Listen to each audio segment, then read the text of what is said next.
Okay, good, dear students. Before I proceed for the class, whatever we discussed earlier in the last session, that is the week before, on Indian Contract Act. If you have any doubts or clarifications, you can feel free to let me know. I can clarify that before we could move on further on this topic. See, this law paper is a wonderful paper, excellent subject to study, very interesting. I hope you're all enjoying it. So the more you read, the better you get a comfort in the subject. So I hope you're all doing that. So any doubts at this stage before we could take it forward? Any of you got any doubts? No, sir, no doubts. All of you are No, sir. reasonably comfortable? Okay, great to know. Okay, good. So let's quickly recapitulate what we discussed in the earlier class. This subject, law for you, is called Contract Act, which is a major enactment, which is one of the popular commercial law.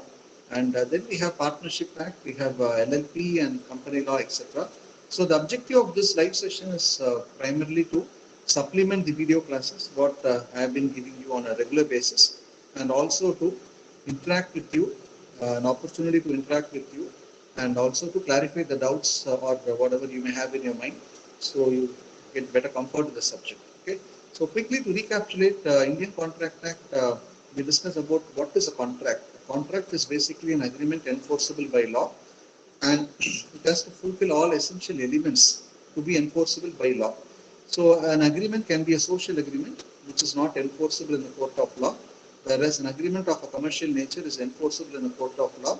But the important point here is the agreement should fulfill all the essential elements required for a valid contract. So would you be able to tell me what are all the essentials of a valid contract?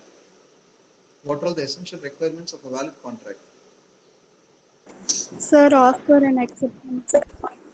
Yeah, offer, acceptance. Try to go on an order, it will be easy for you to remember. So first is offer. In any contract, there has to be an offer, acceptance, consideration. Sometimes they say lawful consideration. Then legality of object. Object of the contract should be, the agreement should be legal. Then free consent of the parties is essential. Nobody should get the consent of other party by coercion or misrepresentation or fraud. Then capacity to contract. The party should be in a capacity to contract, in the sense a minor cannot enter into a contract, or a person who has been convicted of an offence cannot enter into a contract, an alien enemy cannot enter into a contract, all that. So capacity to contract, pre-consent, then other legal requirements of a valid contract, other requirements of a valid contract should be duly fulfilled by documentation if required and all that. So is there anything else I'm missing out? So offer, acceptance, consideration, legality of object, pre-consent, capacity to contract, then other requirements of a valid contract should be duly fulfilled, like documentation, etc. Is there anything else we are missing out? Okay, broadly, okay, there are a few other small things. Don't get too much worried about it. So, in order to convert an agreement into a contract, you need to fulfill all these essential requirements. Otherwise, it doesn't become a contract. Fine. Now, we also discuss about the types of contract. We discuss about contract which can be written or oral. That is, an implied contract or an express contract. These are the two broad categories. An express contract can be written or oral. Express means what? To convey. So, a contract can be formed in the form of an express contract, which is oral or written, or it can be implied from the act of the parties. And there is also a small sub-classification in it called as a tacit contract. Tacit means hidden contract. So we normally take an example of going to an ATM to withdraw cash, means that there is a hidden contract between me and the banker. These are the broad types of contract. Then classification of contract according to validity, very important. Now I don't think we discussed that earlier. Now a contract can be broadly classified into a valid contract, or a contract which is a void contract, or a contract which is a voidable contract. Three important classifications are there based on validity. So based on creation, I said two broad categories, express or implied. Based on validity, we have three broad sub classifications of contract. A valid contract is a contract which fulfills all the essential requirements of a contract. Very simple. It can be enforced in a court of law. Now, as I said, the sequencing is very important. So a person makes an offer, a person accepts it, there is a valid consideration, and everything is. So a set of promises constitute an agreement. The proposal, when accepted, becomes a promise. Correct? A proposal. I make a proposal, and when it is accepted, it becomes a promise. So I should fulfill it. A proposal, when accepted, becomes a promise. Set of promises make an agreement. An agreement plus enforceability by law makes it into a contract. Clear? Very, very important. So the sequencing is very, very important. Now coming to valid contract, there has to be an agreement, there has to be offer, acceptance, everything, and all the essential elements of a valid contract has to be duly fulfilled. Then only there can be a valid contract which can be enforced in a court of law in a commercial contract. Right? Then what is a void contract and what is a voidable contract? Before going to, so void and valid, let us compare that. A valid contract fulfills all the essential elements of a contract, whereas a void contract is one which after formation of a contract, after creating a contract, it becomes void. That is very interesting. There is something called a void agreement. There is something called a void contract. And void agreement is one which doesn't become a contract at all. An agreement with the minor is void. So it doesn't fulfill the essential requirements for a valid contract, so it cannot become a contract in itself. It's an agreement, so it cannot be enforced in a court of law. An agreement cannot be enforced in a court of law. It's a void agreement. Even before it becomes a contract, it is in the form of a void agreement. All of you clear?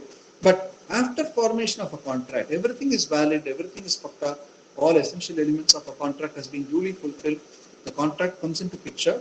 But later, after formation of a contract, there are certain events or there are certain developments which happen which makes the contract as void. So for example, A and B enter into a contract, it's a valid contract, everything is duly fulfilled, but later there is a change in law. A change in law makes it that this contract is no more a valid contract. Consequently, this contract becomes a void contract which cannot be enforced in a court of law. That means the contract itself is no more relevant, no more in existence. There is a change in law, the death of one of the parties, the contract is between A and B, and one of the parties die after formation of a contract. The next question that may arise is, sir, is there a possibility of his son or daughter taking over the contract? If it is put in the contract, it's possible. Otherwise, no. But let us assume for discussion's sake that A and B have entered into a contract. The contract is only between A and B, and it's a contract where nobody else can perform the contract. Consequently, if one of the party dies, then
okay. So this small sudden technical issue, net got with it. So I hope you're all fine now.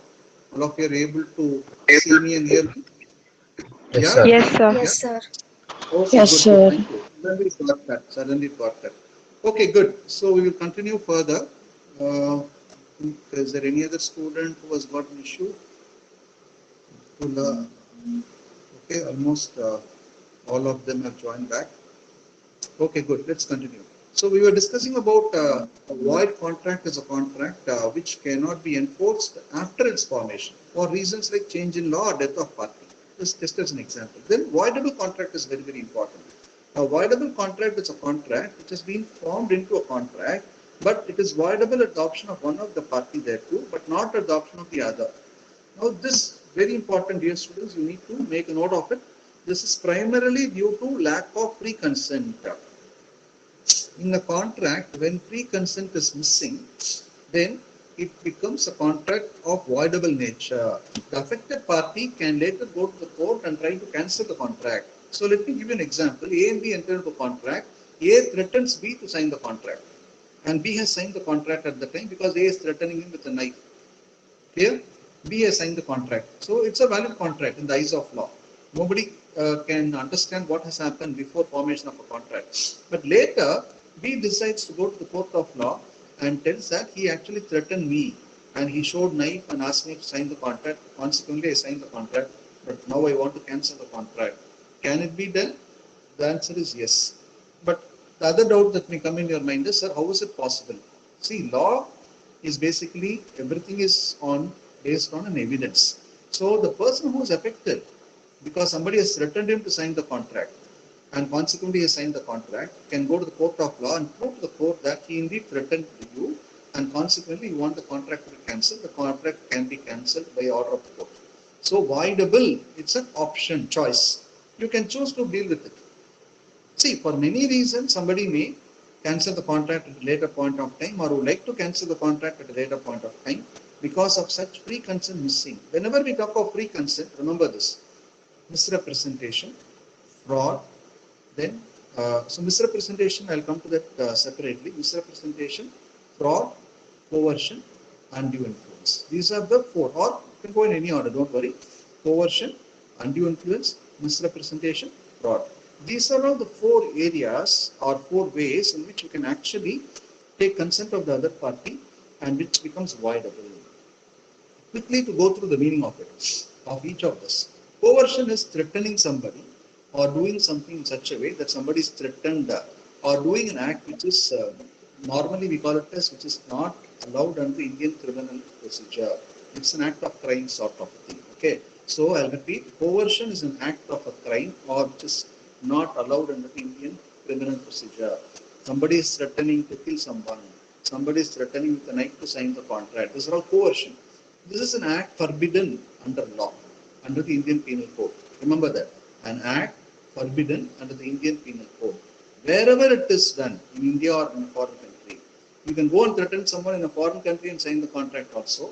Just for example, I'm giving you, any act forbidden under the Indian Penal Code, you do that and make another person to sign the contract, then the contract is caused by coercion. So example is A threatened B with a knife to sign the contract. It is coercion. Because A threatening B with a knife is an act forbidden under the Indian Penal Code. Okay, then free consent is missing. Secondly, coercion, undue influence. One party is in a position to unduly influence other person and uses that position to carry out the contract or execute the contract. There are many examples we can think of. For example, a guru and a disciple we can give as an example, or a doctor and a patient we can give as an example. A doctor has got undue influence over his patient because the patient's health condition is so bad that a doctor, theoretically, okay, don't get too much worried about it, theoretically, it's possible, under law, it is theoretically possible that a doctor can get things signed as a contract from his patient by using undue influence. So one person is in a position to unduly influence the will of the another and uses that position to sign the contract or make the other party to sign the contract, then there is undue influence. In this case also the contract is voidable. Then comes misrepresentation. Misrepresentation means stating something. Misrepresentation means stating something wrong. Representing is stating something. So one person misrepresenting to another person to make him to sign a contract. But the important point here is when A makes a misrepresentation to B, A is making a casual statement or is actually not aware of the truth. And his intention is not to cheat someone, but he is careless. As simple as that. Very important. Misrepresentation is a representation made by one party to the contract to the other party without knowing whether it's true or false or without caring whether it's true or false and makes other person to sign the contract. A sells his car to B, telling B this car has got an imported engine. Now, very important point, carefully observe. Now, A believes that the car has got an imported engine. Actually, that engine is not an imported engine, which A is not aware. But he is somehow carrying on in his mind that somebody has told him, hey, this car is a wonderful car, it's got an imported engine. But he has not even checked it. So somebody said, he thought it is a fact and he bought a car and he still thinks it's got an imported engine. Then he sells it to B, telling him that, hey, this car has got an imported engine.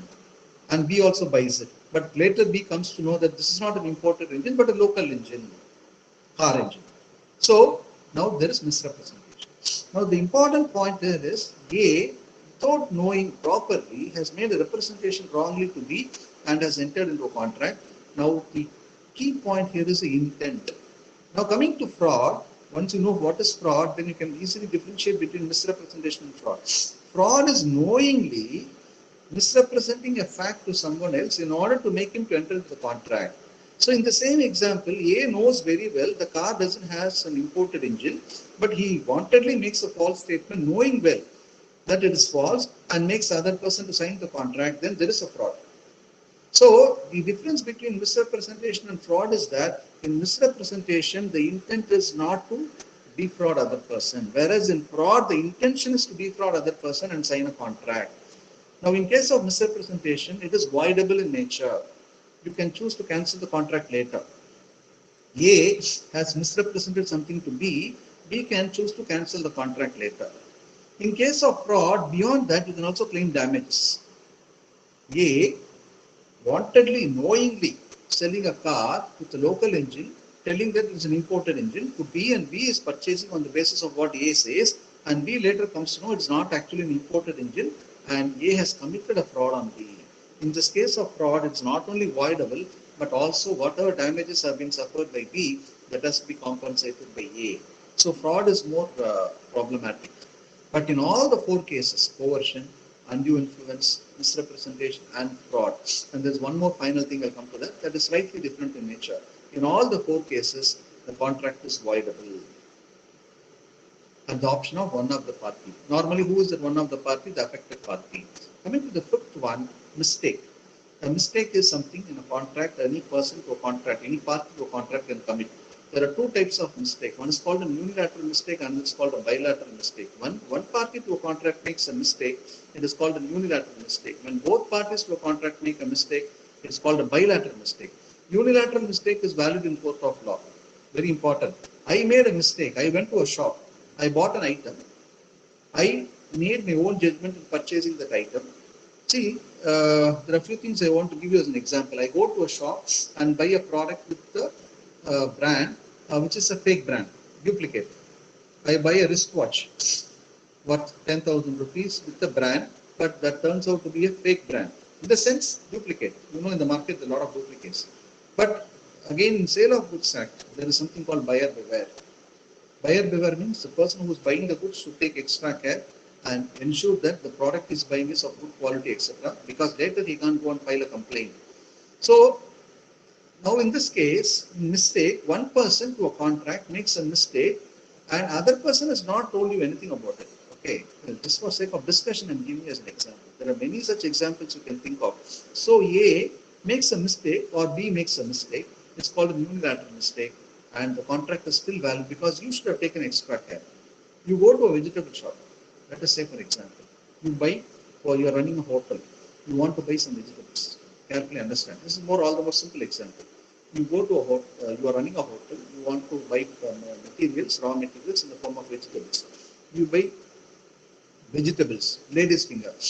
And the ladies' finger, what you bought in a shop, everything is not of a good quality. தமிழ்ல சொல்லணும்னா முத்தல் அப்படின்னு சொல்லுவாங்க, நல்லா இல்லை. But நீங்க பார்க்காம வாங்கிட்டீங்க, நீங்க போய் கேர்லெஸ்ஸா வாங்கிட்டீங்க. So can you cancel the contract? Answer me. No, So A sir. has gone to a market and bought some vegetables. Ladies' finger example I gave you, or any other example you can think of. And he, without properly checking the quality, he bought 100 kgs or whatever it is. And later he comes and finds it's of a poor quality. Now, whose mistake it is? It's mistake of A or B? A is purchasing from B. Whose mistake it is? Yes, sir. Yes, sir. Exactly. It's a mistake of A. You're all right. Now it's a unilateral mistake. Now B cannot be blamed for it. And A cannot go to the court and say he has given me a poor quality material and so I want to cancel the contract and all is not possible. So in unilateral mistake under Indian law, the contract is valid contract. You cannot actually cancel the contract. Whereas in case of a bilateral mistake where both parties in a contract are under a mistake, then the contract is not valid. It cannot be enforced in a court of law. Now there are a lot of examples I can give you. A wants to buy a car from B and B has got two cars. One is white car and another is a blue car. A has not told B which car he wants to buy. And A is thinking of white car, B is thinking of a blue car. And A pays money and buys a car, but later he finds that he's getting a blue car instead of a white car. Both parties are under mistake. They have not communicated. Yeah. One more point, an essential element of a valid contract is consensus ad item. Can you tell me what is consensus ad item? An So essential element same. of a Consent. valid contract is discussing about few points. In that, one of the important points which I missed out is consensus ad item. What is that?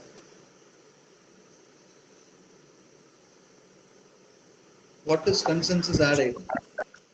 Free, sir. It should not be compelled. Sorry? Consent should be free, sir. It should not be compelled. No, that is free consent. That is free consent. There's one more thing called So consensus ad meeting item. of minds, sir. The mindset should Meeting be of the same. minds. That's the right answer. It's called meeting of minds. Consensus ad item means meeting of minds. Very simple. This is how you need to learn law. Because there are multiple meanings to certain things, but this exact meeting of minds means what? A and B should think in the same line. A is also thinking of a white car or blue car, whatever he wants. B also thinks of the same thing. So there has to be a proper communication. Consensus ad item means meeting of minds.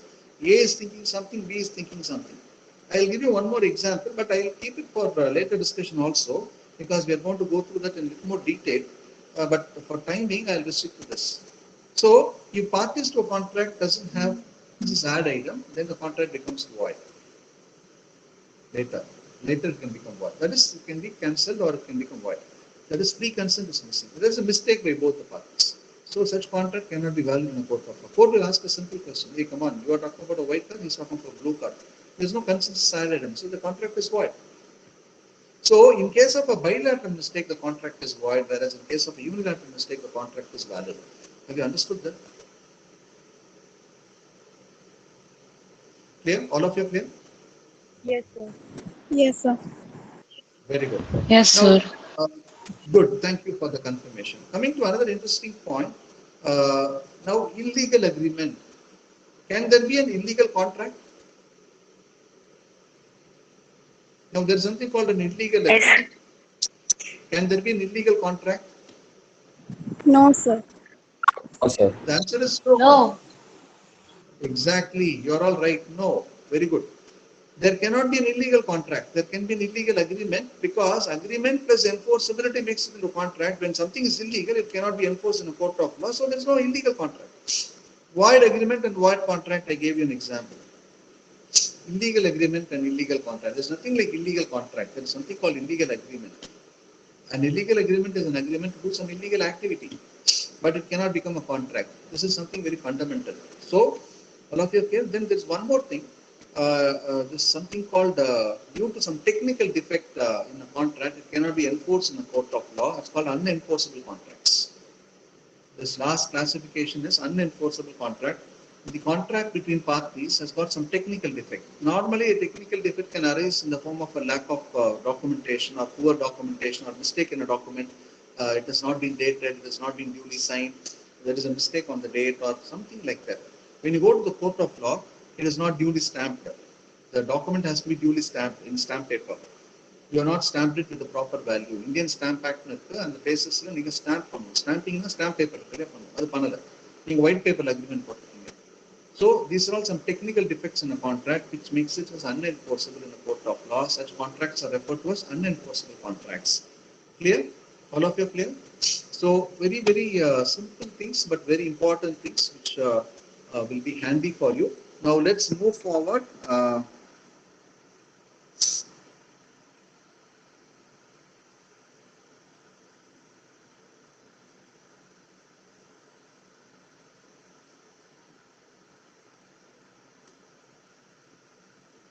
I will take the study material now. Just a minute.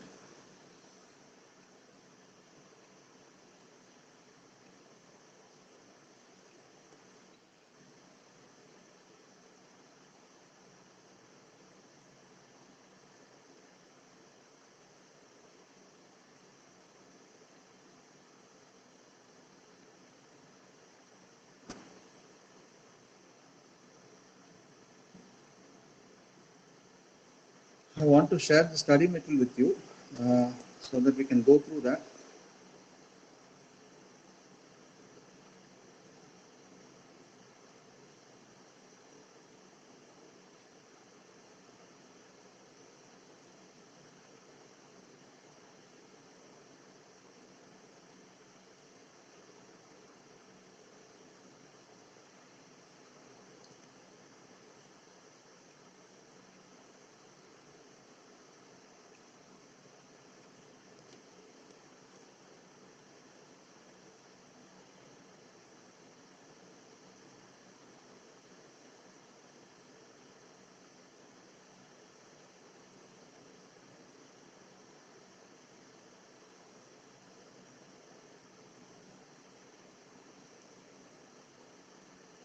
Okay, just give me a minute. I'd rather open a new one because I've downloaded the.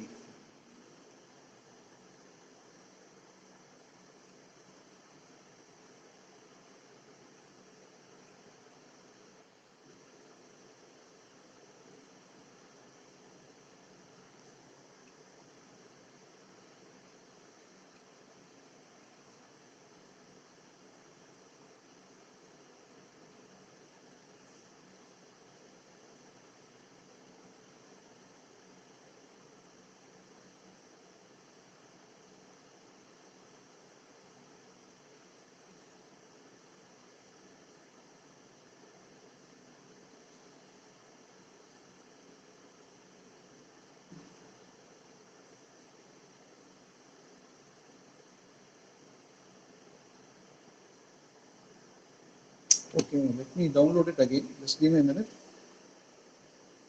So not. I had downloaded it already. I'm not able to get that.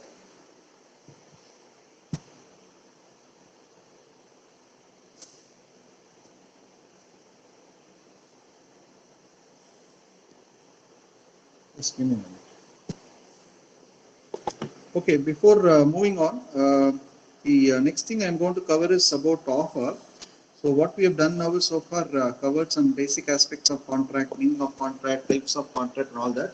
So let me know if you got any doubts before I could take it forward. We are going to discuss about something called offer and then acceptance and consideration. So this class, as I said, we'll try to summarize it and clarify your doubts and all that, because in a video class I have explained it in a lot more detail. So that is anyhow going to be there with you only. Coming to offer, okay, so don't worry, the study material I thought I'll take it up. I'm not able to immediately get hold of it. So nevertheless, I will move forward without trying to locate it. So now the lessons for you in Contract Act is also in a way that it is covering all the essential elements of a valid contract. You have a topic on offer, you have a topic on, okay,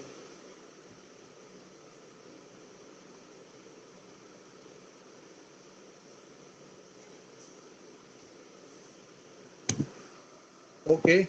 Uh,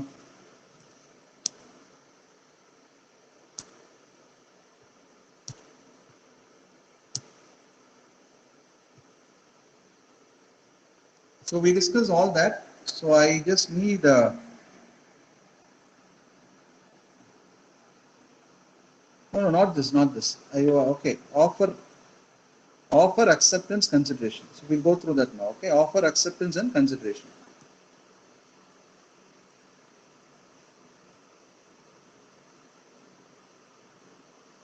Okay, thanks, Sri Hari. Good. Uh, but what is it? Unit 2? Can you share me the Unit 2? Yes, sir. One second. Yeah, yeah. That is what I want to.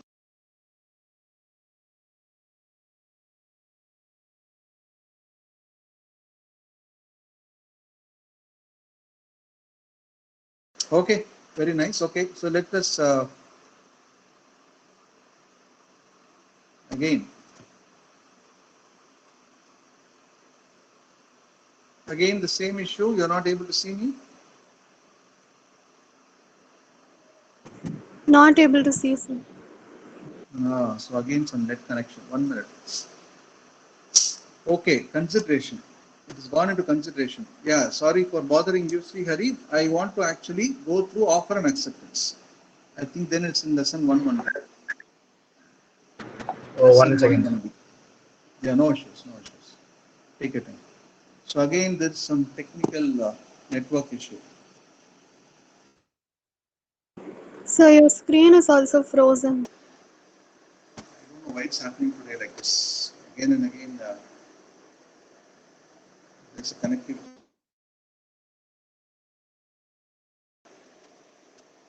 Okay, good.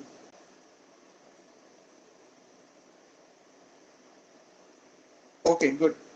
Is this file visible to all of you? 1 minute.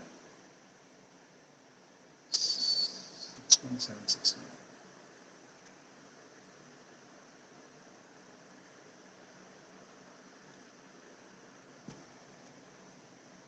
Is this file visible?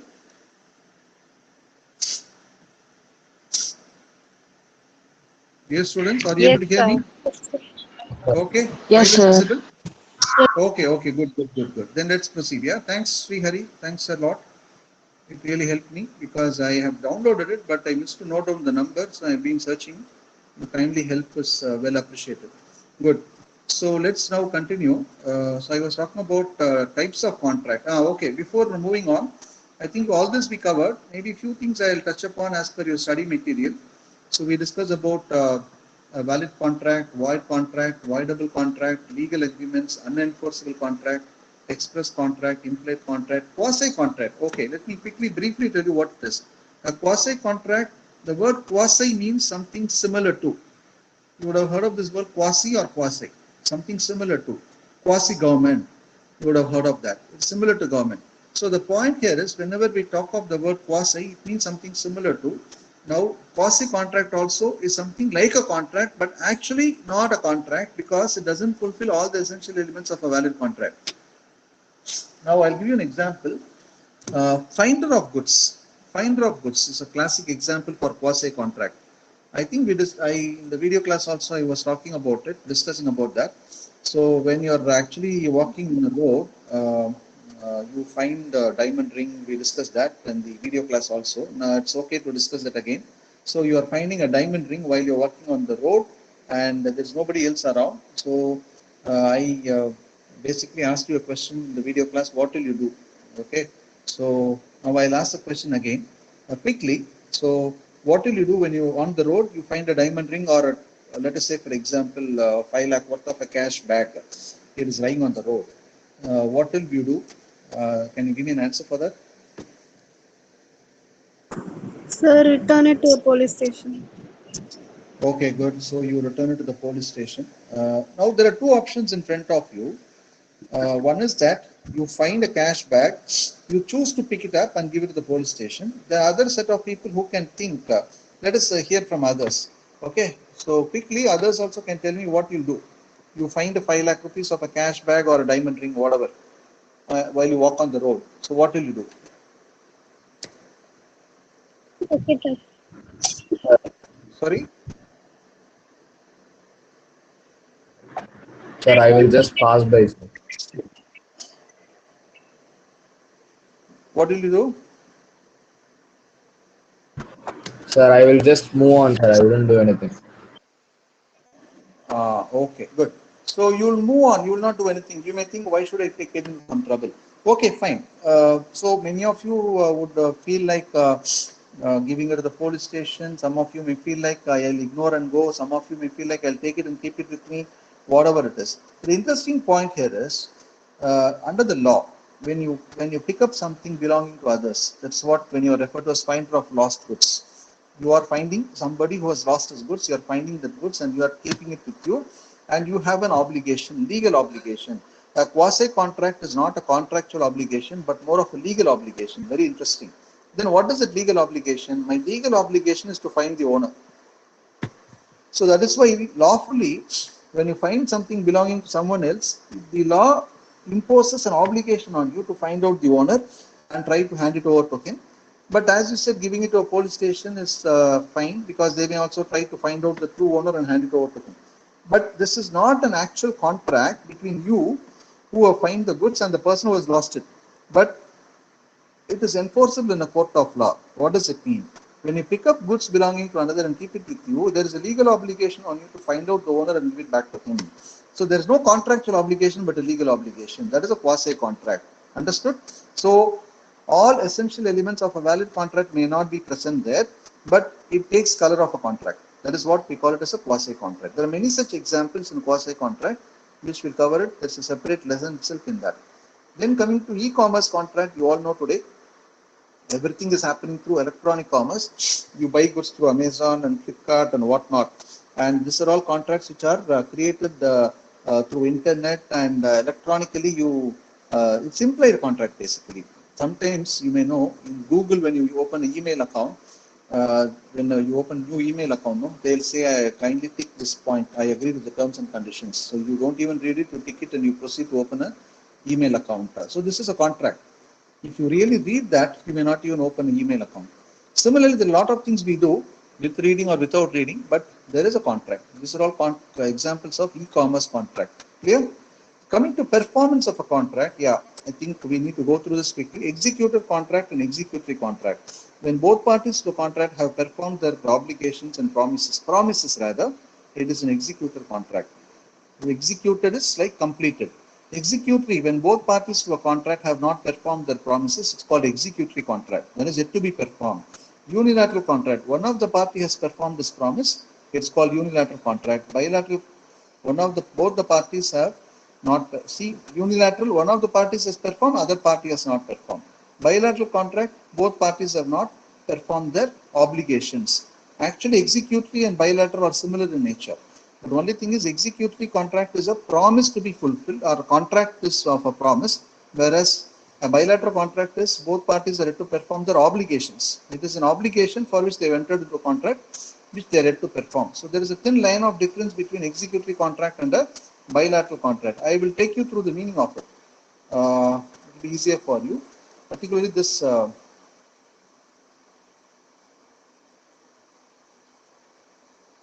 I don't know whether they've given, yeah, executory contract they've given. Look at this bilateral. A bilateral contract in which the obligation, I would rather use the word obligation rather than promise. Bilateral contract is a contract where the obligation is outstanding on the part of both the parties.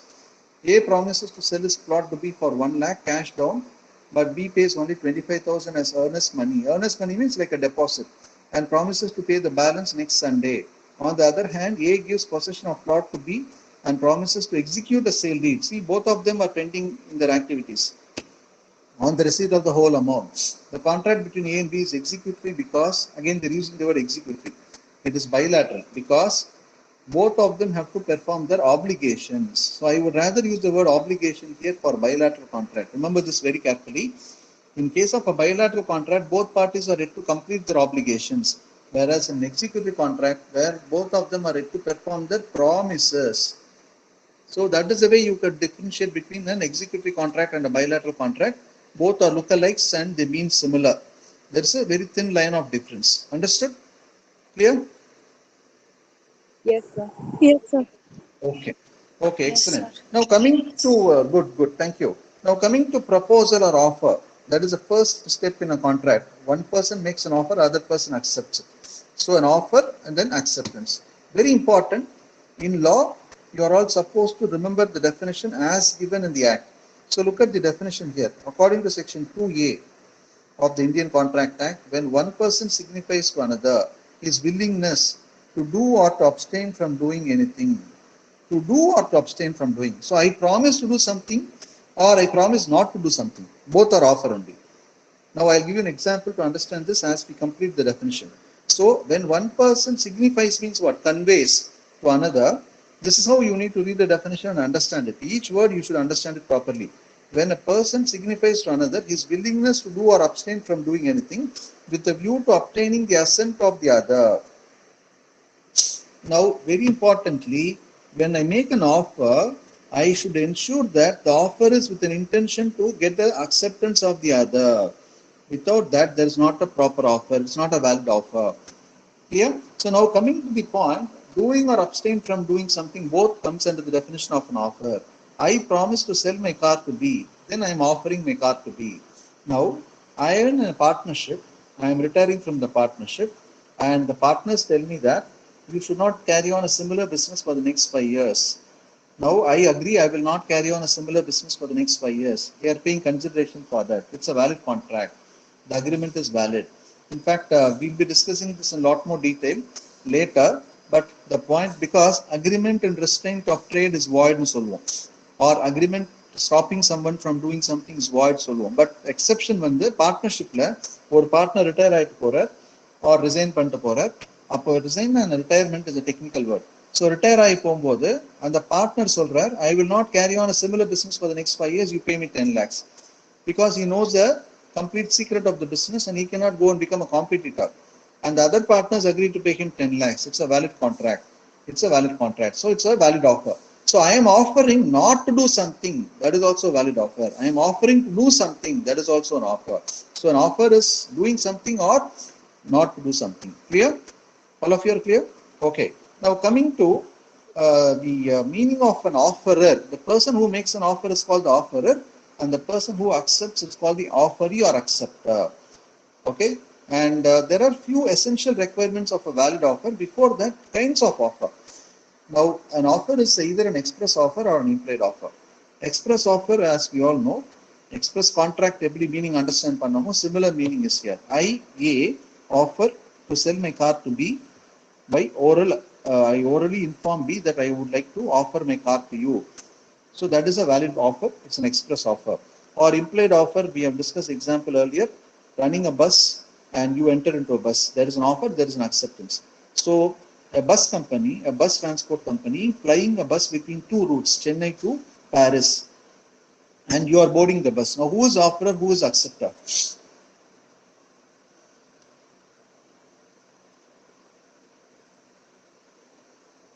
Are you able to follow my question? A Company Limited is running a bus between two locations, Chennai and Paris. You are boarding the bus in Velachery. Between Velachery and Paris, you are boarding a bus in Velachery. Now, there is an implied contract here. And this is also an example for implied offer, implied acceptance. Now, who is making an offer, who is accepting it in this example? Oh, A is making an offer to B. Yeah, correct. So A, who is flying the bus, is making an offer to give his services, and B is accepting it by boarding the bus. So implied offer. Clear? When I run a facility or a service or anything, it means I'm offering it to you. It is up to you to accept or not, but it is implied by my act. I'm not orally conveying it to you, nor I am doing anything in a written agreement form. It is more of an implied offer. So an offer can be either express offer or implied offer, just like there can be an express contract or an implied contract. Coming to general offer and specific offer. When offer is made to the general public, it's called a general offer. And when an offer is made to a particular person or a particular group of people, it's called specific offer. What does it mean? Very, very important. Now, general offer is something where public at large, anyone can accept it. I make a newspaper advertisement saying that in fact, there's a popular case law here wherein one company is advertising saying that whoever uses this medicine will not contract influenza. If you contract influenza, we'll pay you 1 lakh rupees, for example. So they are pretty confident about their medicine. It's a general offer. Anybody who is looking at the advertisement can accept that offer. There's one more example here. A lost his, let us say, a dog or whatever, and he makes a public advertisement saying that whoever finds the dog, I will pay you 5 lakh rupees. So it's a general offer. Whoever finds or reads that advertisement, he can accept the offer and proceed to find that dog, and if at all he is able to find the dog, he is eligible to claim 5 lakhs. It's a general offer. A specific offer is something which is offered to a particular person or to a particular group of people. So A is making an offer to B, it's a specific offer. Or A is making an offer to a group of people, identified group of people, then it's also a specific offer. That means the person A making an offer to B or a set of individuals comes under specific offer, and to whom the offer has been made, they only can accept it. Nobody else can accept it. But in case of general offer, anybody can accept it. All of you are clear? Then there is something called counter offer. A makes an offer to B to sell his car for 1 lakh, and B in turn says, I will buy it for 90,000. Now B is making a counter offer. Now it is up to A to accept or not. So A making an offer to sell his car for 1 lakh to B. B tells, I will buy it from you if you offer me at 90,000. Now B is making a counter offer. It is up to A to accept or not accept it. So A makes an offer, B makes a counter offer, and then later if A is okay with 90,000, A is still the offerer, B is acceptor. When it comes to cross offer, I don't know, it's here. Yeah, it's here. Cross offer. What is a cross offer? When A makes an offer to B and B also makes an offer to A of same thing. A offers to B to sell his car. B also offers to purchase car from A without knowing each other's offer. It is something like a coincidence, what you can call. A sends a mail to B. Hey, I got a car with me. I would like to sell for 1 lakh rupees. Now B at the same time, without knowing A sending a mail, B also sends a mail at the same time, telepathy or coincidence. Hey, I would like to buy your car. Now it means there is a cross offer. A is also making an offer, B is also making an offer. Now very importantly, in a contract act, two parties cannot make an offer because offer plus offer doesn't make an agreement. Offer plus acceptance only makes an agreement. So what happens here? One of the party has to withdraw his offer and accept the other person's offer. Very important, dear students. A makes an offer, B makes a similar offer. Now, one of the parties should say by again the email, hey, okay, man, I am accepting your offer. Then only there is a contract. So, cross offers are those where both parties to the contract make an offer to each other without knowing the other person making an offer. That is called cross offer. When both offers are made at the same time without knowing each other's offer, that is not a valid contract. One of the persons should withdraw the offer and accept the other person's offer to make it into a valid contract. That is what we call it as cross offer. There is something called a standing offer, like a prospectus through which you issue shares or debentures to anyone. Particularly the debentures, you can make a standing offer. It is open for some time. It is open for some time. Anybody can come and buy it at any point of time. That is called a standing offer. A standing offer is an offer which is going to be there for a period of time. Okay, I am going to keep it open for next 3 months. Anybody during these 3 months can purchase it from me, accept it and purchase it from me. That is what we call it a standing offer. So very, very important, dear students. All this are very, very important. Meaning of offer, classification of offer. You please tell me now if there is any doubt. No doubt, sir. No Very doubt. good. Excellent. Okay, great. No doubt, sir. Good, ma. Good, good, good. Good. So I assume all of you are very much clear about this. Then coming to, yeah, please tell me. Sir, can you tell the difference between cross offer and counter offer? You want me to explain that? Yes, sir. Okay.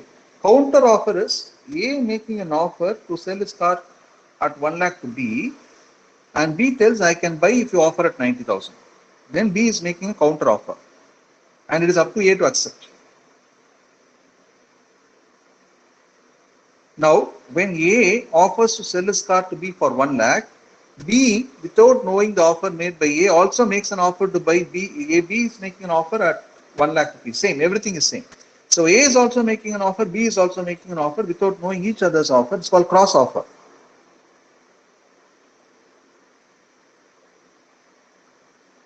Are you able to follow me? Yes, sir. Clear? So counter offer is the A and B sit in a room. A tells B, I am making an offer to you for 1 lakh car. B tells, no, you give me at 90,000. So B is making counter offer. It's up to A to accept. If A accepts it, then the contract is done. Very simple. Whereas cross offer, both of them are in different locations. A is making an offer without knowing B's offer. B is making an offer without knowing A's offer. It's a cross offer, but of the same thing. That's very important. Not different things. That's the basic difference between a cross offer and a counter offer. So in cross offer, since there are two offers, one of the offer has to be withdrawn and other party has to accept it. Then only there can be a valid contract. This is a popular case law, dear students. I want you to quote this case law whenever there's a question on offer, etc. Carlyle versus Carbolic Smoke Ball Company. This is the example I gave you. Now, this is an example for general offer where I said a company is making an offer that if somebody is going to contract influenza, I will pay him 1 lakh rupees. It's an example of a general offer. So you should quote the case law, Carlyle versus Carbolic Smoke Ball Company. Now it may so happen that in your exam, nowadays they ask you a lot of case-based questions. What is the difference between a case-based question and a direct theory question? Very simple. When they're going to explain you about a case and they're going to ask you to comment on the implications of that particular case in a contract act, then you should be able to quickly decipher the section involved in that particular case, okay, or a case law involved. Then you should bring out the answers relevant to that particular section to explain that particular question. So they may ask you a simple case law, A Limited offered. They can pick up the question from this case law called Carlyle versus Carbolic Smoke Ball Company. A Limited offered that if somebody is going to use the medicine and contract influenza, they'll pay 1 lakh. Comment, something like that. So then you should quote this case law called Carlyle versus Carbolic and bring out the point of offer. It's in the nature of a general offer. A general offer can be accepted by anyone. All that you have to highlight it. So once you get hold of that particular section which is relevant for this particular case, then you can elaborate that section. That is what is expected from you.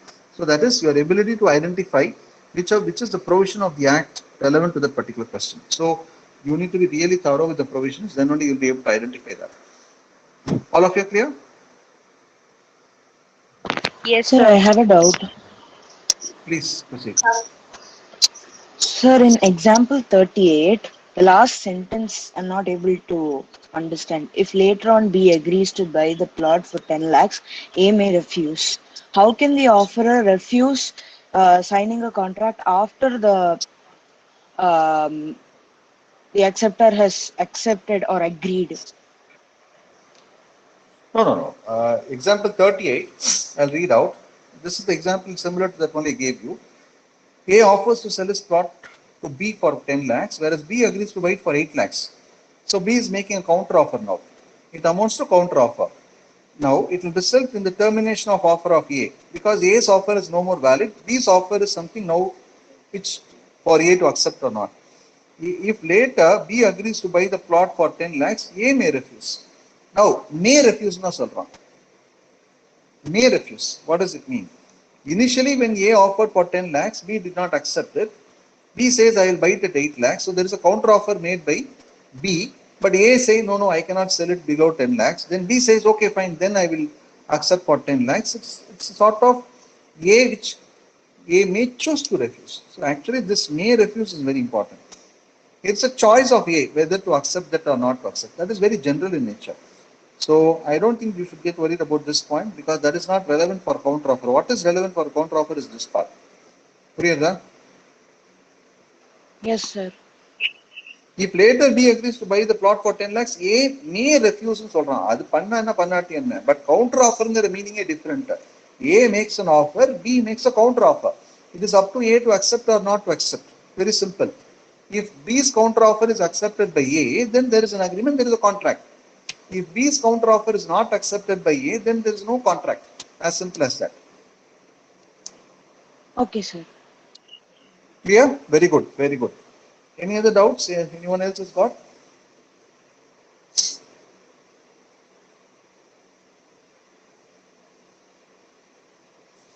Okay. Quickly, the elements, essential elements of a valid offer. It must be capable of creating a legal relation. In fact, as I said, the intention should be to create a legal relation. A offering a dinner for his friend B. It is a social agreement. There is no intention to create a legal relation. Consequently, there is no valid offer to be enforceable in a court of law. Then the second one is it must be certain, definite, and not vague. Obviously, no, any contractual term or terms of agreement should be very clear, definite, and not vague. So A cannot say, I may sell my car to you at 10 lakhs. That is vague. A has to tell B, I am selling my car to you for 10 lakhs. Are you accepting it? That is a valid offer. So an offer has to be clear, certain, definite, and not vague. An offer must be communicated to the offeree. Very, very important. In fact, in one of the case law, very important case law, Lalman Shukla versus Gauri Dutt, it so happened that A lost his whatever relative or somebody who was missing, and he gave an advertisement that if somebody finds that missing boy, he'll give 10 lakh rupees or whatever amount. It's a general offer, no doubt. But B, who actually found the boy, was not aware of this offer. But he found the boy and brought it to A. And then B is coming to know later that there is an offer of 10 lakh rupees for finding this boy. But A tells B, sorry, this offer was not communicated to you. You are not even aware of the offer. Consequently, you cannot claim this 10 lakh. The court also said an offer to be valid has to be communicated to the other party. That means the other party to the contract should be aware of the offer. Otherwise, there is no valid offer. Very, very important point. You are clear? Yes, sir. So there Yes, can sir. be there can be a general offer, but the general offer should be seen by someone. Without even seeing the general offer, you cannot tell that, oh, Acha, you said you pay 10 lakhs for finding a boy, but I did not see that advertisement. I later came to know that you're offering 10 lakhs, you give me 10 lakhs. Now A can tell, sorry, the offer was not communicated to you because you have not even seen my advertisement. This is a legal issue, legal point. Practically, you may say, sir, what is this, sir? But this is a legal point. Sorry, Madhumita, you were telling something? No, sir, I wasn't. You're clear? Okay, all of you are clear? Okay. Let me finish this. Then lastly, if any other doubts, you can ask me. It must be made with the view to obtaining the consent or assent of the other party. So when A makes an offer to B, it must be with an intention to get the consent of the other party. Otherwise, it's not a valid offer. So you cannot make an offer in the air without even waiting for or without even making it to someone to accept it. So you are going on the road and telling, no, hey, I am having a big plan to sell my car. That is not an offer because you are not communicating it with an intention to get the acceptance of the other party. So there is no valid offer, and it may be conditional. An offer may be conditional, but an acceptance cannot be conditional. Very interesting point. An offer can be conditional. You can put a condition. What type of a condition you can put? The payment should be made immediately, etc. No problem on that. It's still a valid offer. An offer should not contain a term, very important, the non-compliance of which would amount to acceptance. So very interesting point here. ஆஃபர்ல ஒரு term வந்து நீங்க ஒன்னும் சொல்லலைன்னா acceptance அர்த்தம்னு எடுத்துக்கூடாது, மௌனம் சம்மதத்துக்கு அறிகுறின்னு எடுத்துக்கூடாது. That means there has to be a clear acceptance. Offer should not contain a term, the non-compliance of which would amount to acceptance. That is, one cannot say that if acceptance is not communicated within a certain time, I'll assume it is accepted. That is incorrect. And the offer may be either specific or general or express or implied. We discussed that earlier also. So this is all about offer in general. Okay, so a statement of price is not an offer. And so this is something which makes it as a set of rules regarding a valid offer. So this, what we discuss now is the rules regarding a valid offer. Any doubts on this? No, sir. All okay, No, clear? sir. Okay, Clear, good, sir. good. So good, excellent. So I think it was a good session today we had. I hope we covered some good ground.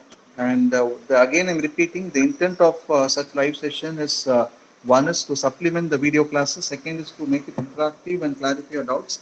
That's the objective. Keep that in mind. So accordingly, whenever you come to attend the live sessions, come prepared with your doubts which you would like to clarify in the classroom.